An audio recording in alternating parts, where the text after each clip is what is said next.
Welcome to the Pastured Pig Podcast, where we share the successes and challenges of raising pigs on pasture. We talk to producers all over the country, from small homesteads to large commercial pasture operations. Whether you're new to pastured pigs or have been raising hogs for decades, we hope you hear new ideas and new perspectives on pasturing hogs. Here's your host, Troy McClung.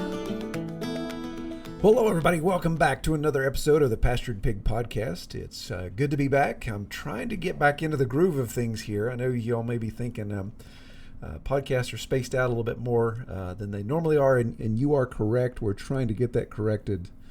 Just trying to get back in the groove of things. I believe I've got some good inquiries lined up. We're going to have some good interviews coming up. So we'll get that taken care of really soon and hopefully get back into our 2-a-month schedule if we can.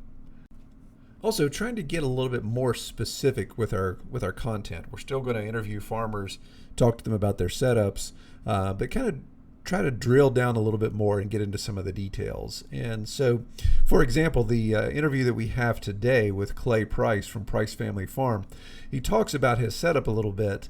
But the thing that really jumped out at me was how he does his pricing, how he has this fixed weight pricing that he does, not only with his pork, but with his beef. So I encourage you to pay special attention to that, because I think that's a unique approach. And it's just another way to handle customers when they don't fully understand the variableness of our products. It's not a factory farming thing, so our pigs can weigh a little bit more, weigh a little less. You may expect more of this, less of that. And this allows him to really nail down exactly, hey, here's what you get, and how he handles the overages there. So be sure to pay attention to that point. Well, as far as updates goes, not much. Everything's green and bushy at Red Tool House. The pigs are doing fine. The breeding sets. We're going to be breeding here soon, so we'll have an opportunity to move our boars in with our sows. We do an annual breeding, so we'll see how that goes, and I'll obviously keep you guys updated on that as it comes along. Of course, don't forget our Patreon, and don't forget the website and our Facebook group. The Facebook group, people jump in there. Just seems like a little bit each week we get more people added to it, so be more than happy to have people jump in and get some conversations going.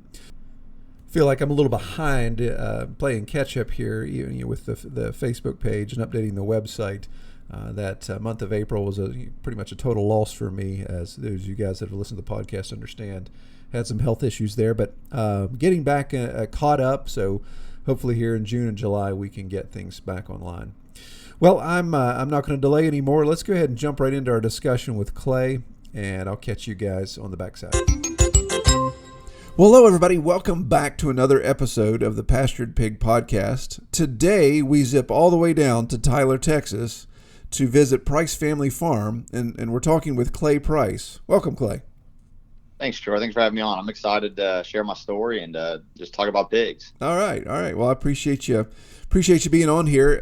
For those of you listening, I'm actually recording this first thing in the morning. I usually have a little bit of a deeper voice in the morning, so it's still me. It's just all the morning congestion hasn't cleared out, so I'll try to use the cough button as much as possible here.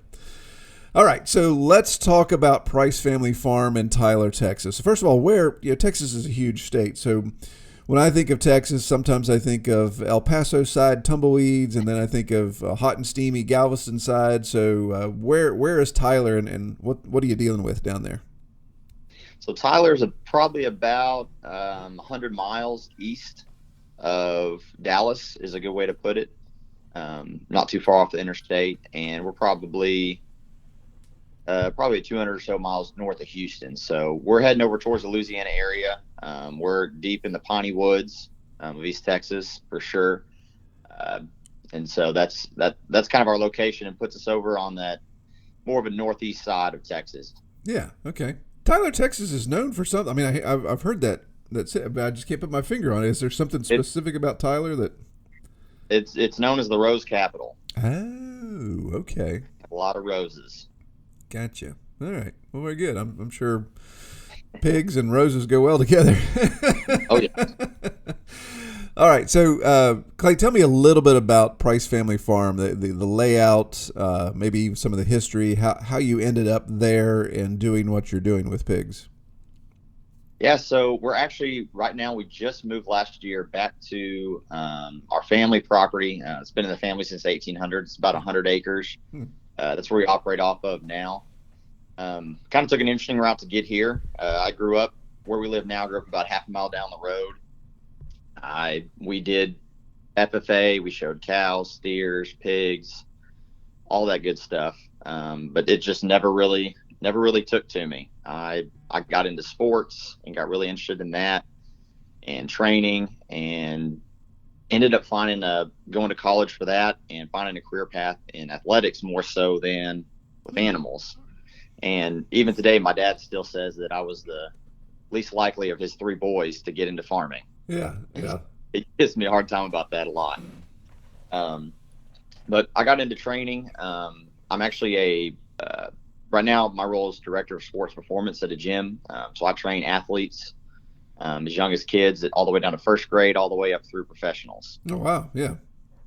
So a little bit different route, but through that, I found the value of nutrient-dense food and quality food. And it actually, in a roundabout way, brought me back to my roots, back to farming and raising animals in a way that can positively impact our bodies rather than making a negative impact.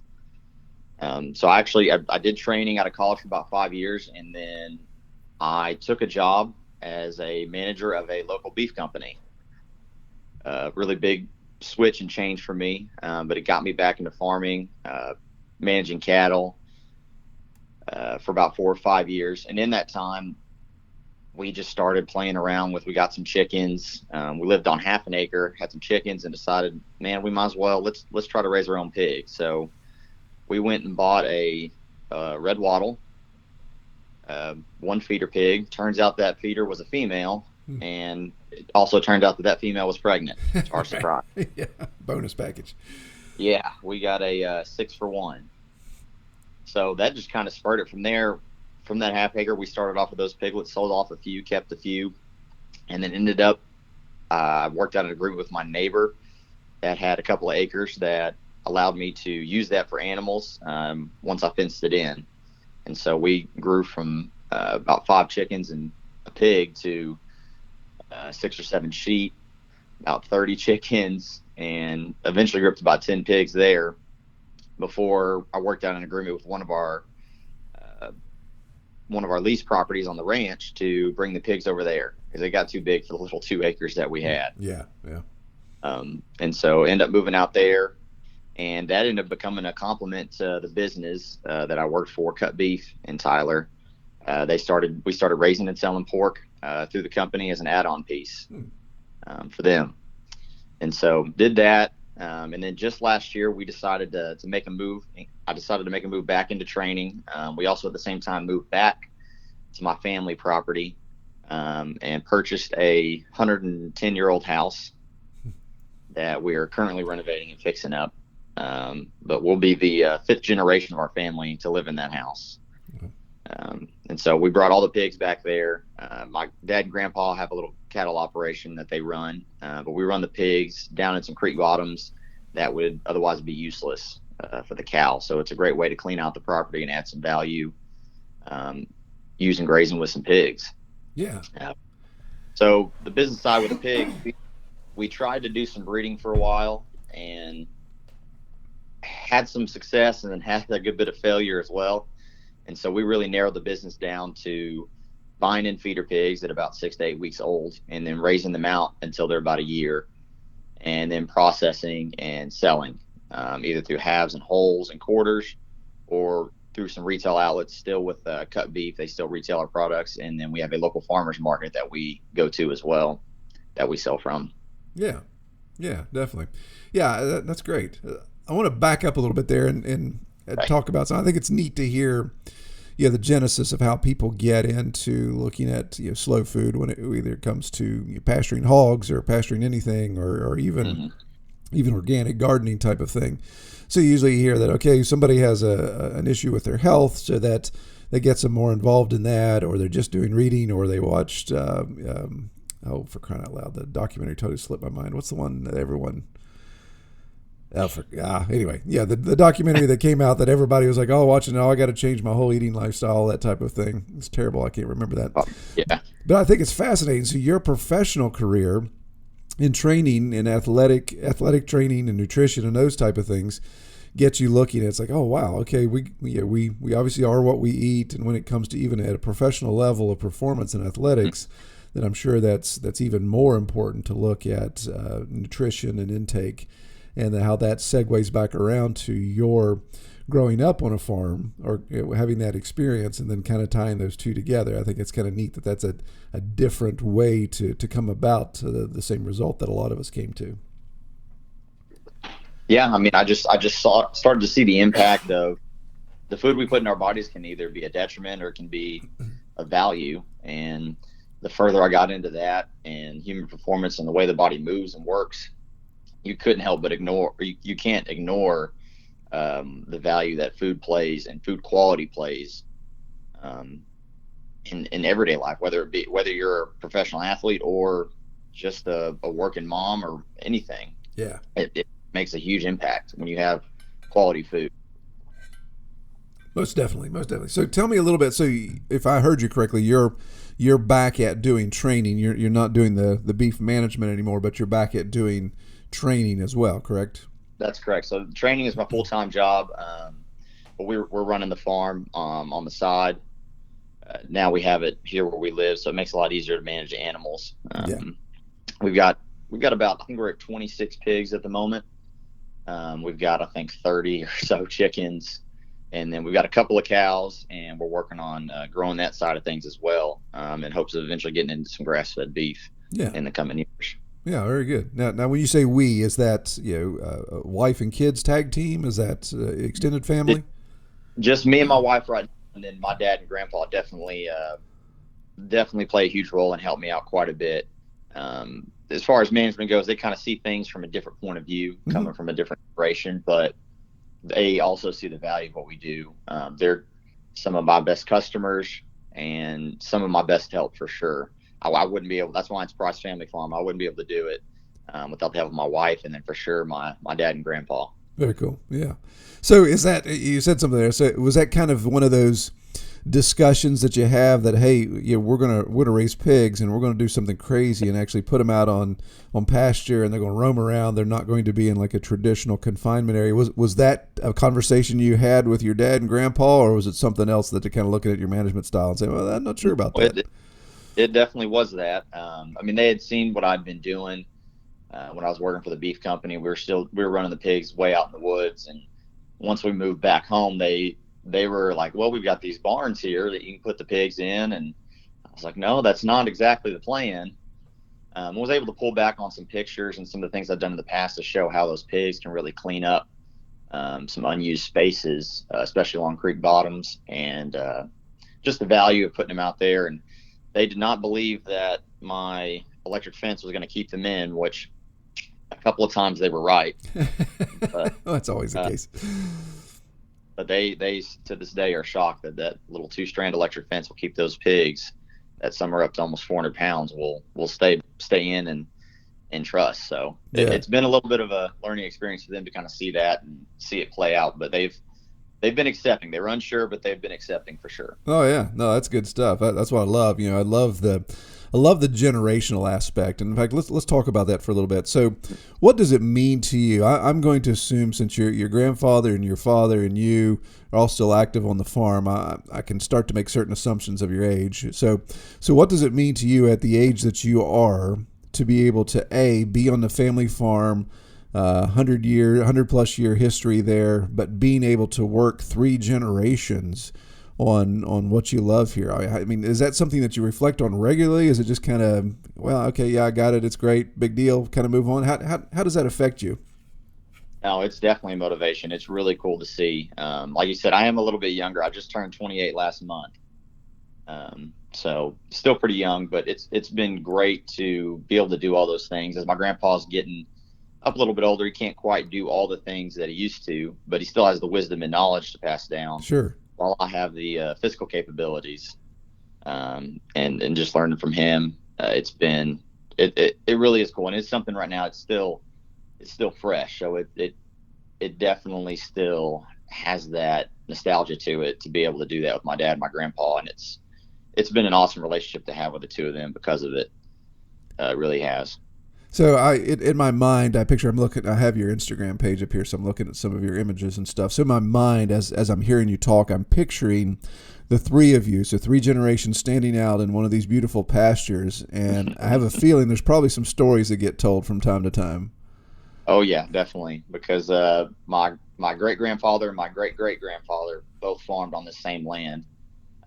They did everything from pigs to cows to my great grandfather's job was full-time job was raising roses. That was what they did. Yeah.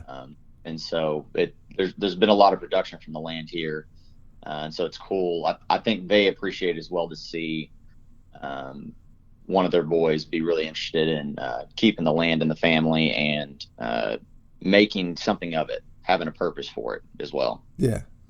Very cool. Very cool. Yeah, I love it. I mean, obviously not all of us are blessed to have that type of history and that legacy, but when we run into people that do, there's just a sweetness to that's really kind of tough to describe. It just, this whole legacy element is just very cool, and I think that, I don't know, I would assume, I can't, I'm not I don't have that type of background, but I assume it makes you a better respecter of the land, a better respecter of what you're doing. You appreciate the stories more, those type of things, simply because now you're part of the next chapter of that story.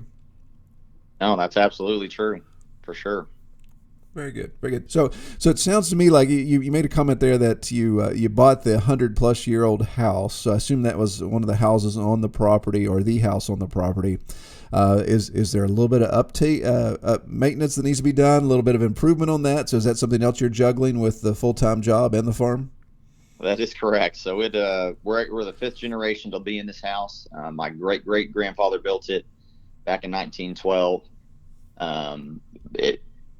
It is old, but it's got some good bones. Yeah. We've gone and refinished the wood floors, repainted everything. It has had some issues, but we're working on making it a little more modern, updated. We added central AC, replaced a lot of single pane windows. Yeah. Things of that nature. Right now, it's actually we're rebuilding the porches and giving it a fresh coat of paint on the outside at the moment. Yeah. Very good. Very good, and that's kind of the neat thing about that as well. That's obviously a different skill set, but it's kind of funny how those skill sets kind of overlap with the farming when it comes to infrastructure building and infrastructure improvement. Maybe the old barn needs some work done to it, so those kind of needs help hone your skills, across the board when it comes to being a farmer in today. Oh yeah, for sure. That's been something that I've spent a lot of time with my dad. He's really good, both as a mechanic and as a carpenter. So he's been helping me rebuild and fix some things. It's taught me a lot along the process. Yeah, good stuff. All right, so let's talk about the pigs a little bit and some of your infrastructure. So obviously a fifth generation farm, a lot of infrastructure in place, but not necessarily infrastructure for a pastured pig setup. You talked about running the pigs in some of the no-cow zones. That's kind of funny to say. The areas where you don't have cows, and utilizing that, putting some electric fence in. So how did you manage that? Did you all sit down and say, okay, here's areas that the cows don't want to be in, or we don't want them in, so this is automatically pig area? Or did you have maybe a broader scope to say, well, we need to be close to here, I've got a corral to load here, I've got to have my water access or my feed storage, whatever. What were some of the key points in laying out that infrastructure? Really water was the main source. We do have a couple of water wells on the property that we use for watering the cattle. At the moment, we've had enough rain that I haven't had to use that. With the creeks that we have, they stay very wet and have a consistent water flow year round, barring we hit an extreme drought. Mm-hmm. What I typically do is it's about half a mile from the house. I've got the pigs down in the creek. We'll start at the bottom of one creek using just 2-strand electric fence. We'll set up about an acre paddock, and then I'll set up the next one they're moving into, and then we just rotate them up the creek every 2 to 4 weeks, depending on the weather and how the land looks. It gives them a fresh water source, and allows them to clean up that spot. It's so wooded that there really wasn't even a formal conversation on where the pigs were going to go. It was pretty clean and clear. Yeah. That's just that we worked them up the creeks, and they've loved it. My family has been able to see that and open up some of those areas that would typically maybe have taken some time and fuel to go in and brush hog. So having the pigs go in and do that is possibly saved us some money and some labor to keep the property nice and clean as well. Yeah. So does that strategy allow you, as you're coming back around to being finished, where it's time for loading and processing, does it bring you back around to some fixed infrastructure you have, or you go out and set up temporary infrastructure for loading and taking to processing? I've been pretty lucky, I think, on that side of things. I don't have any infrastructure at all for loading. So my process is I take my trailer, I back it up into the pen. So I'll pull the fence down, back over it, pull it back up, and then I'll walk into the trailer with a bag of feed. And just about every single one of those pigs come in there fighting me, trying to get some food. And so then the battle begins of trying to back sort out the ones I don't want. Right. Eat. And the way our process goes, we typically we're taking in 2 to 3 pigs every month to the processor. Okay. Yeah, that was going to be my next question. Okay. So they're well trained to that process. They know they're not afraid to go up in the trailer. They're not afraid to be loaded because of that, because they've been, since a young age, used to going and seeing it once a month. And so it's not a process that frightens them. I haven't had any issues with it yet. Granted, there could be problems down the line of maybe one particular pig doesn't want to go in and ends up being 500 pounds before I can get him or her loaded. But I've got one I of those. haven't had that happen. Yeah. No, that's one of those things you deal with it when you come to it. Yeah. If it ain't broke, don't fix it, per se.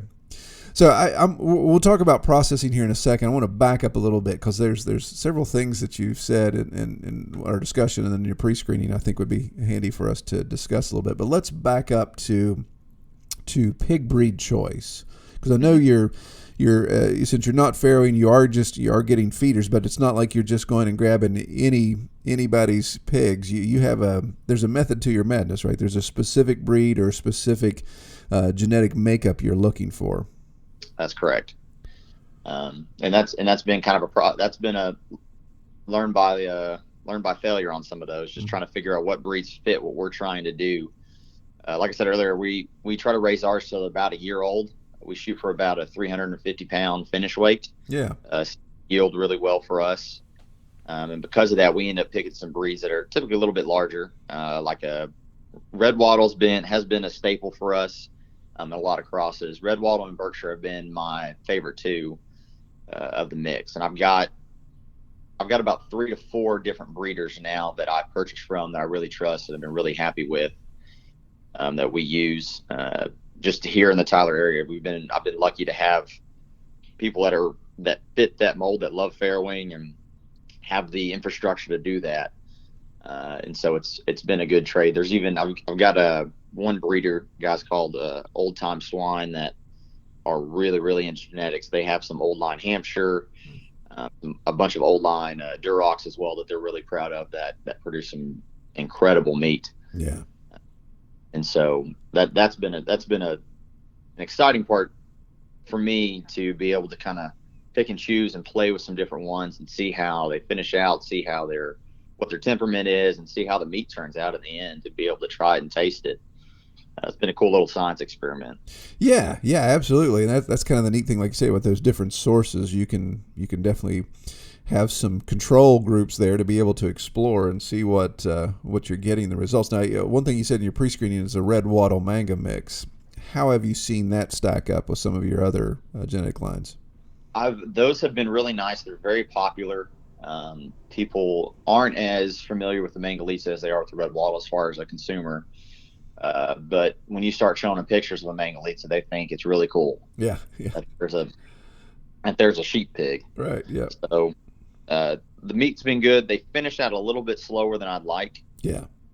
Typically, it's hard to get them up to that 350 pounds. Usually, they're topping out at about 300. Yeah. It's my only thing about them that I don't absolutely love. The meat quality is fantastic.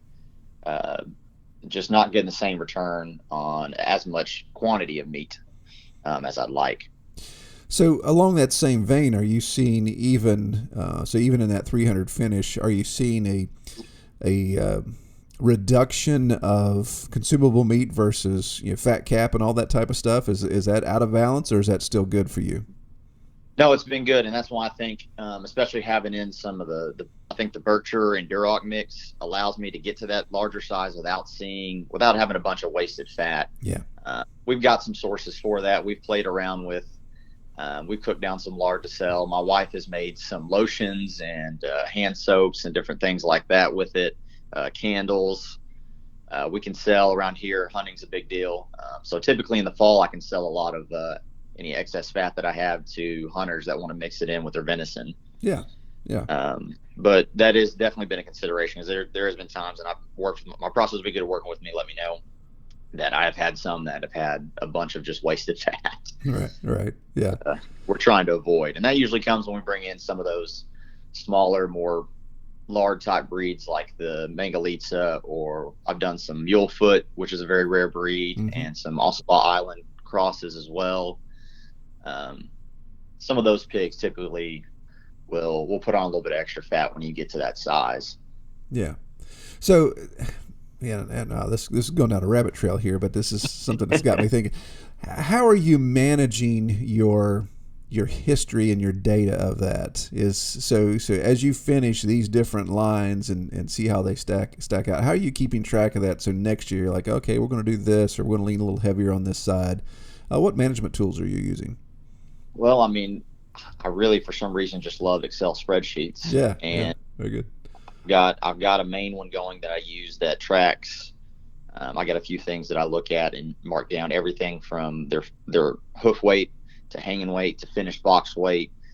So I can see my percentage yields on each animal and make sure I'm not wasting a bunch of meat on each one, and making sure that the amount of feed I'm putting into them is worthwhile, and keeping them as long as I do, which is typically a little bit longer than most. Yeah. Is making me money and not just costing me money. Very good. And time. So I've just got a spreadsheet that every time I get an animal back, I weigh the whole thing out with my finished box meat, which is really the big thing. My percentage from live weight to actual meat is, to me, the most valuable part, and looking at some of that to make sure I don't have too much waste. Yeah. And I want to.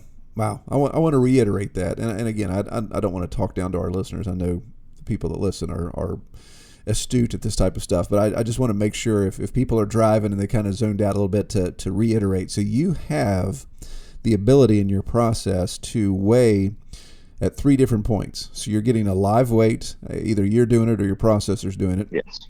You're getting a hanging weight, and then you're coming back to the farm with your box of meat from that specific animal, and you're then putting that on a scale to weigh. Is that correct? Yes, sir, that is correct. Yeah, so I think that's so critical when it comes to managing data, because you hit some key points there.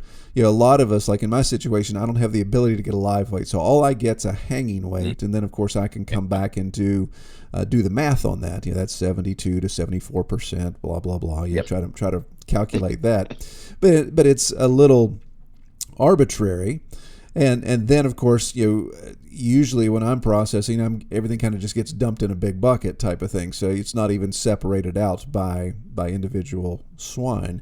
So having that luxury to do that really fits in well with your model, because that's the adjustments that you can make and say, okay, yeah, to me that's where that would show up immediately. Say, okay, this manga cross is producing way too much fat, or we're just not getting what we want, or you realize, hey, this is actually turning a profit for us because of the higher quality of meat, and it still pencils out in the long run. No, absolutely, and it's been helpful to be able to track and do that, especially when I go back and talk to some of my breeders, because I have a good relationship with them, and for some reason, every one of them, they really want to cross with one of those smaller lard type pigs. And I keep coming back to them and showing the numbers and saying the meat quality is great, and there is some space for it with some different consumers, but having a bunch of back fat doesn't really sell. Right. And so I can show them the yields I'm having, the growth I've got at the different ages. Yeah. And we can have conversations about what kind of crosses maybe we want to do in the future. Yeah, and what I mean, that's awesome to have that relationship and it to be local, so you can have that conversation to say, hey, this, your sire and dam of this line that you gave me, they produced X, these produced Y, so they can say, well, okay, if somebody's maybe they're looking for that smaller pig that's more lard, then from your experience and your data, they can say, okay, I'm going to keep this breeding set. And whatever we get out of here is going to go to these customers that are looking for X. And then, Clay over here wants something that's a little bit more productive, so we can always keep this breed set. So it's interesting. I mean, what you're producing is data not only for your own business model, but you're reinforcing your breed lines from your sources to say, hey, here's the data I'm going to share with you guys, so they can even make adjustments. So in essence, you're value adding their work with the data that you're providing to them. Yeah, absolutely. And I don't want it to seem like I'm really putting down some of the smaller and different breeds. Mm-hmm. Sure. They're definitely a place for them and a lot of value. Oh yeah. We have local chefs that want whole pigs. That's more of what they prefer. Yeah. And so we can find a market for those and use those. Just especially when we go to individually retail items, it comes out, it works out better for our business and our farm to have a little bit of those larger breeds that are putting on a little bit more weight faster. Yeah. Well, and that's a good segue. So looking at that, I know some people may be offering a little pushback as they listen. It's like, well, okay, Clay, going a year long on this, you're going a little bit too long. Your feed conversion is going to drop off. You're building up fat. And of course, your data is going to tell you whether you are or not. So you have your finger on that pulse. But also, if I understand correctly, the way that you sell a lot of your hogs with whole, half, and then you said something about quarters that I want to talk about here in a second, but also a lot of retail cuts, and the retail cuts through a retail location, through a farmer's market, those type of things. So speak into that a little bit. So how does your resell or your actual selling of your products help underscore your intent to keep your pigs for that year so they grow bigger? Yeah, so it helps us get a really good yield and a little better expectation. It gives us a different point, especially when you start to look at cuts like the pork butt or your pork chops. It gives a different look when you keep the animals, are able to keep them a little bit longer. You're able to put on some better marbling, I found. And then when you start putting some of those cuts out next to, say, a cut of beef, they look really impressive. I've been able to work my processor to start splitting up my pork chops into bone-in ribeye and T-bones and marketing them in that manner. And that's been really good for us to be able to move those because we get a lot of yield of those. And sometimes that's an item that stacks up for us. But being able to do that, especially at the retail location where the beef is at, when you set one of those up next to a steak and it's about the same size and is darker and redder in color than what you would expect, it really draws some eyes, and people are willing to pay more for a product of that quality. Oh yeah, I guarantee. I mean that's beautiful to be able to do that, and people see the tangible results of that right there in front of them. Well, let's talk a little bit about quarters, because you don't hear that too often in the pig industry where people are selling quarters. So first of all, tell me how that came about. Was that something you realized that, hey, we need to offer this? Was that feedback from customers? What was the genesis of offering that? Well, it was kind of an idea that came from working at the beef company. We obviously sold quarter, halves, and wholes, and quarters were our most popular with the beef, sure, which was obviously a good bit larger cut. But with the pork, I found that the smaller I got, the more likely I was to be able to get a customer because I was able to lower the overall cost of the meat. So they were more likely to buy in, and it didn't require as much freezer space as well. So started with halves and wholes and just found that there were some people that were wanting to do something a little bit smaller. So we just went to a quarter, and we set ours up where we have it at a specific weight. So our wholes, you're going to get 120 pounds of meat. And just about every cut, we can get pretty close to what it's going to be on every single hole. And then any excess we have, we're able to sell through our retail channels of the farmer's market or the beef company. Oh, okay. So we'll do a 120-pound whole, a 60-pound half, and then a 30-pound quarter.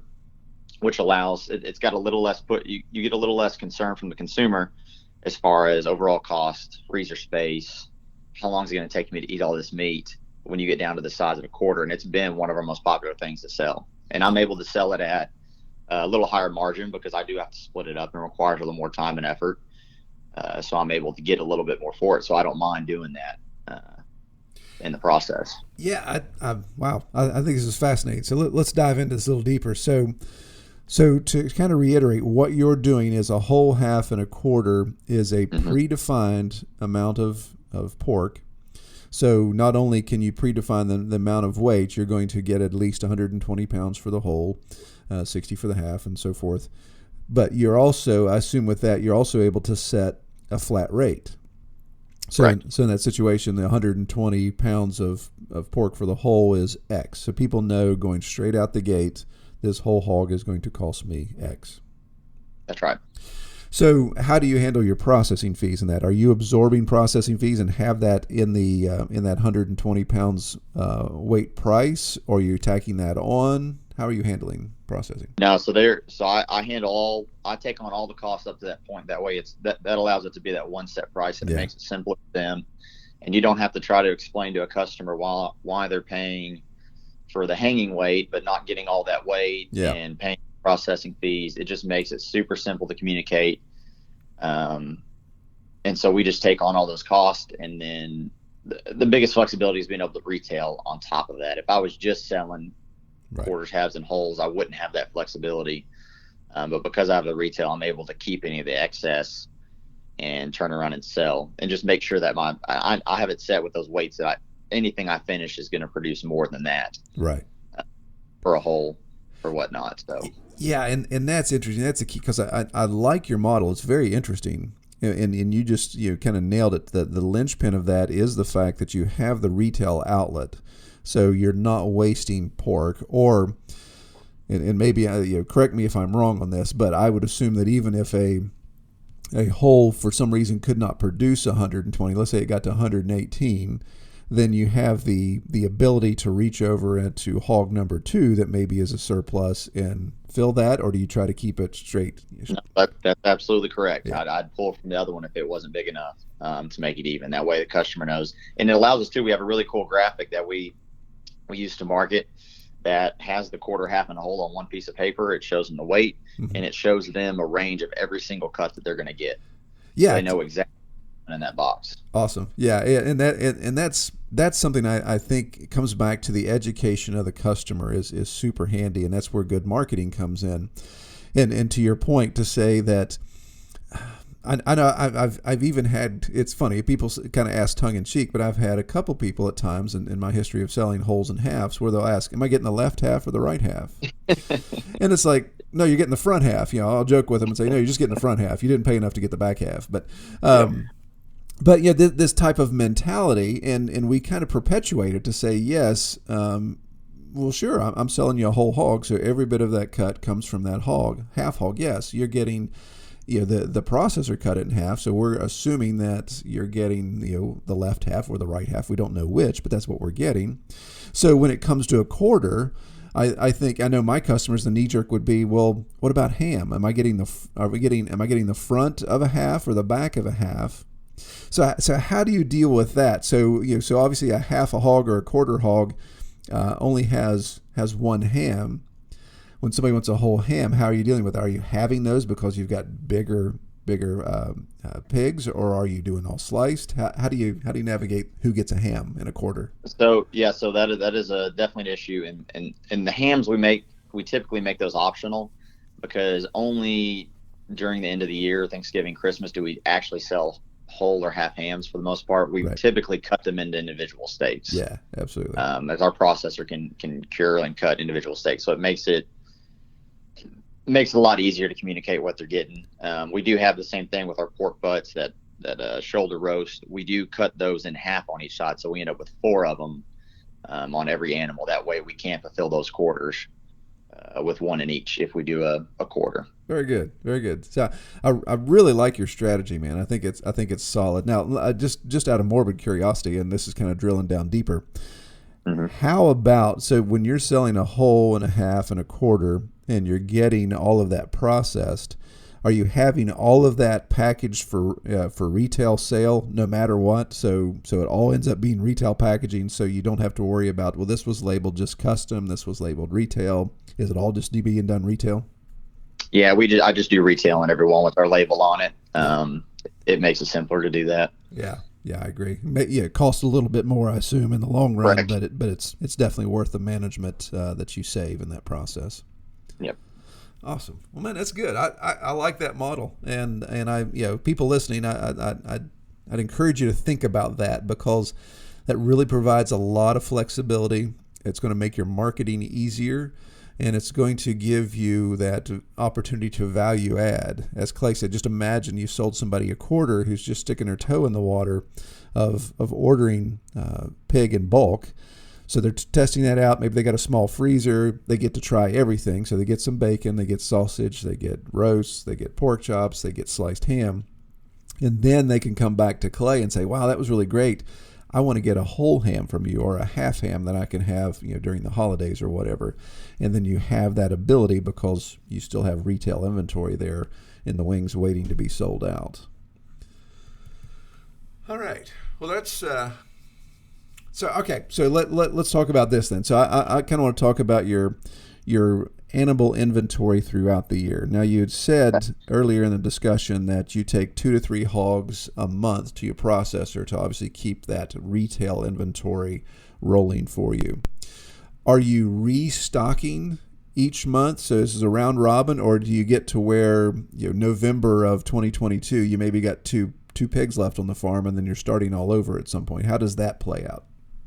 No, so we're continuing as pigs are going out, we're bringing pigs in. It may not be the 2 to 3 that go out. We'll typically look at buying a whole litter at a time. Usually from our breeders is what I do, and so usually about every 2 to 3 months we'll buy litter in to keep the inventory up. And because of our process and because we keep them for a year, it makes it hard to guesstimate how many we're going to need the next year. So that's part of the process, is just trying to forecast if there is going to be, we think, an uptick in sales, or if we know that we're going to add on another market somewhere, then we'll look at going ahead and a year ahead of time purchasing some extra pigs, and go ahead and planning and putting them on a specific month, because I basically know which pig, when I buy it, when I'm going to have it processed the next year. I've got them structured out throughout the process to have spots for them as they go along. So we're filling as we go in. So we typically have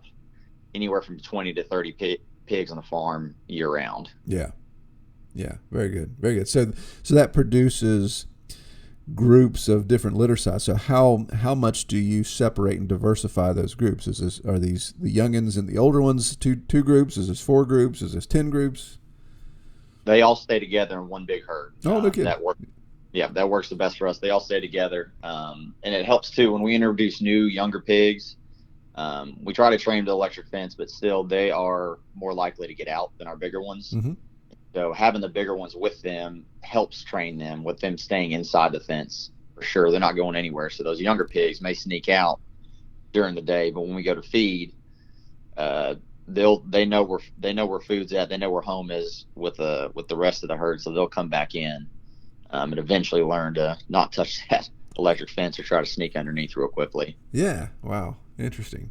So have you run into any issues with aggression towards feed? So that the bigger ones knocking the younger ones out and they're not getting access, or do you have diversified troughs that at least allow everybody to get where they need to get? As long as I have enough troughs, I've been fine. As it grew, there were some times that I probably didn't have enough. There was some fighting and aggression, and the bigger ones would definitely have their way on getting first servings whenever food goes out. Yeah. But I just try to make sure I've got enough troughs spread out that when I do put out feed, the big ones are going to get to it first. But the little ones learn to kind of hang around in the back, and then as everybody spreads out, then go find their place. Yeah. Plug in and get a bite. So you do a ration feed. You don't do free choice? That's correct, and that's part of. And I forgot to mention earlier, that kind of fits into why we're doing a year long. We spread them out. We want our pigs to graze. We don't do a free choice because we want them to root around. get some of the mass that's coming out from the trees in the fall. We want them to forage as well as eat the feed that we're giving them. And so we just feed once a day, that we adjust and manage based off how many pigs we have at a time. Yeah, I gotta say that's my model as well, and I agree. I see a much better ratio balance of forage to feed. Obviously, to me, I'm very confident that the feed waste is reduced dramatically when you have a ration. Then, of course, just the daily animal husbandry, the eyes-on, hands-on encounter you get versus when you have a 2-ton feeder and you're like, well, I don't have to go out there today. Then you kind of default to that sometimes and say, I'm not going to go check on them because they've got the feed, they've got the water, they're good. So this allows you to have that regular daily contact. Absolutely. Well, let me ask you one more thing, and I know I want to be sensitive to your time, but let me ask you one more thing. So in that part of Texas, are feral hogs an issue? Yes. So how does that factor in your management? So when I was trying to breed, I had some issues with feral hogs getting in and breeding my sows. Yeah. I do try as best I can to buy as few females as possible. Okay. I actually just had a litter born out of one that I had, up until she started showing signs, I had no clue she was pregnant. She was the only female I had in the whole group. Yeah. But a feral hog had gotten in and bred her at some point and didn't trip any sensor for me because I never had any issues with my fencing. Right. He was able to slip in and slip out without messing up my fencing. Outside of that, I haven't had a problem. They've never gotten mine loose. It's just a matter of when you do have females, you will have some wild boars that will try to get in and breed them. Yeah. So that's just a part of the process. Yeah, that's interesting. We fortunately don't have. I mean, there are very minimal feral hogs in the state, West Virginia, that we are in to deal with that. But I know the further south you go, especially in your neck of the woods, that could become a serious issue. So they are plenty. So how did that work out? If you don't mind me asking, how did that work out with a sow that got bred? So she farrowed. How did you factor those in? How is that okay? We need to get rid of all these. So they all became roasters pretty quickly, or what was your reaction to that? Well, I didn't know at first. So the ones that just birthed weren't that was the second time this has happened. The first ones that I've had, I actually just took into the processor, and I'm curious to get the meat back here in about a month to see how it turned out. They grew a little slower. Sure. Those feral pigs just don't finish out as fast, but the meat quality should be the same. I castrated just the same, so I had barrows for the males, and so it just took a little bit longer, but I think the meat quality is going to be good enough. I intend to retail everything and sell it just the same. Yeah. I mean, like you say, that's just another part of the spreadsheet now that you can put in there and say, okay, let's throw this in.